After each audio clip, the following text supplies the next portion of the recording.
物理學有一條規則叫愛丁頓極限，簡單說，黑洞吃東西是有上限的，超過這個速度，它自己產生的輻射會把食物推開，它反而吃不下去。這個規則幾十年沒人質疑，直到現在，有人發現一顆黑洞，按其中一種算法，它吃到了理論上限的將近13倍，不是1倍多一點，不是2倍，而是13倍。就像限速100，你開到1300，問題是它沒有爆炸，沒有推開食物，它還在一直吃。那要麼是觀測錯了，要麼是我們對黑洞進食的理解本身就有漏洞。這件事為什麼這麼重要呢？因為宇宙剛誕生沒多久，才幾億年時，就已經出現了幾十億倍太陽質量的超級黑洞。如果按照正常吃法，它們根本長不到那麼大。時間不夠，速度不夠，除非它們在小時候就處在這種失控進食的狀態。這次發現的這顆黑洞，我們看到的是大約120億年前發出的光。那時候宇宙還很年輕，它不是普通黑洞，而是一顆極其明亮的類星體。不過它被一層薄薄的尘埃包着，光學波段的光會被遮擋。如果只靠光學觀測，它很可能就會被漏掉。正是通過 X 射線和射電波段的觀測，科學家才把它找出來。研究人員算出，它的質量大約是4.4億倍太陽，已經非常大了。但真正離譜的是，它現在吃東西的速度有多快？計算結果給出了2個數字：1.4倍上限，或者12.8倍上限。兩種算法差了10倍。如果是1.4倍，那還算只是有點超標。但如果是12.8倍，那就是完全違反常規了。更詭異的是，兩種計算方法都站得住腳，也就是說，它既像是在守規矩，又像是在無視規則。愛丁頓極限的邏輯其實很簡單，引力往裡拉，輻射往外推，兩種力量平衡就形成了一個上限。如果超過太多，物質會被吹走。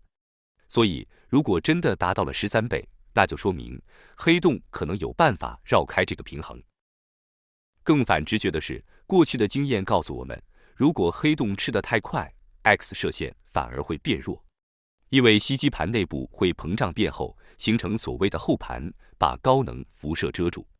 但這顆黑洞不是，它的 X 射線比同類還亮，這是完全反過來的表現。論文提出了一個非常巧妙的解釋，它借用了一個已經被觀測到的變臉黑洞的演化模型，把吸積爆發分成4個階段。第一階段，大量物質突然湧入，黑洞進入超愛丁頓狀態。第二階段，物質太多，冕層被壓冷， X 射線反而變暗。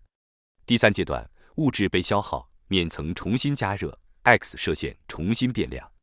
這顆黑洞很可能正好處在這個階段。第4階段，一切回歸平靜。有人懷疑是不是噴流在作弊？這顆黑洞確實有強噴流，而且這條噴流看起來還很年輕，射電圖像上只有一個點，沒有展開成典型的大尺度結構，尺寸不到19千秒差距。但研究人員把噴流對 X 射線的貢獻扣掉之後，結果還是偏亮。也就是說，不只是噴流在加亮。那是什麼觸發了這次爆發？一種可能是它剛剛撕裂並吞掉了一顆路過的恆星，大量物質瞬間湧入；另一種可能是它周圍本來就有大量的氣體儲備，某個時刻突然坍縮灌進去。不管哪種，結果都一樣，吸積率猛衝上去，然後慢慢回落。我們可能正好看到那個峰值。論文估算，這種過渡狀態持續的時間大約只有幾百年。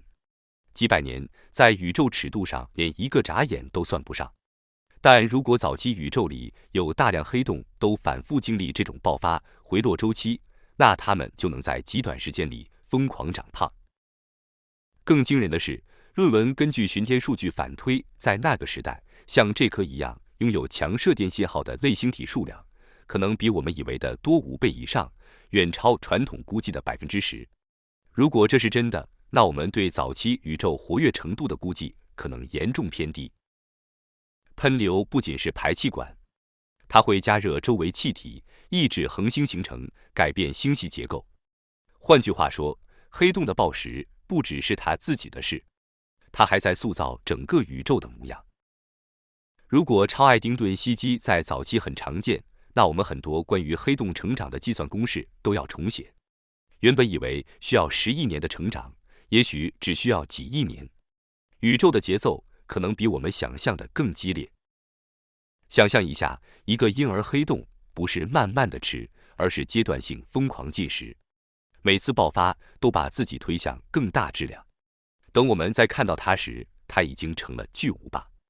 也許我們一直低估了它的成長效率。當然，科學家們很謹慎，他們並沒有宣布物理定律被打破。他們說的是，也許我們對吸積物理的理解還不夠完整。也許在極端條件下，黑洞會進入一種我們還沒完全建模的狀態。未來幾年會有更強大的望遠鏡加入觀測。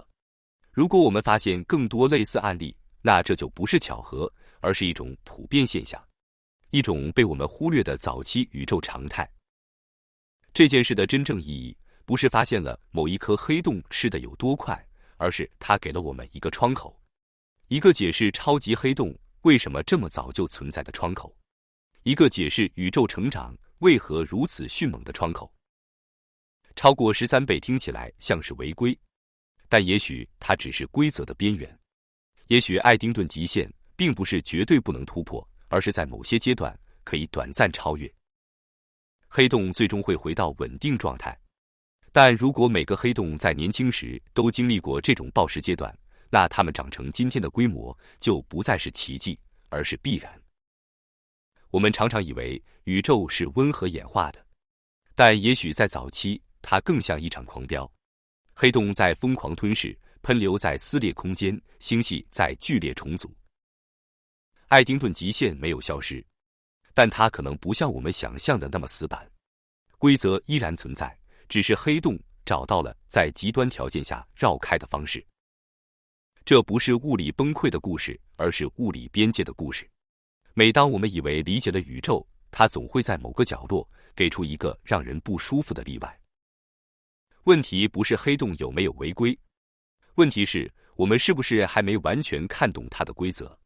也許宇宙從來沒有真正守規矩，它只是比我們想象的更複雜。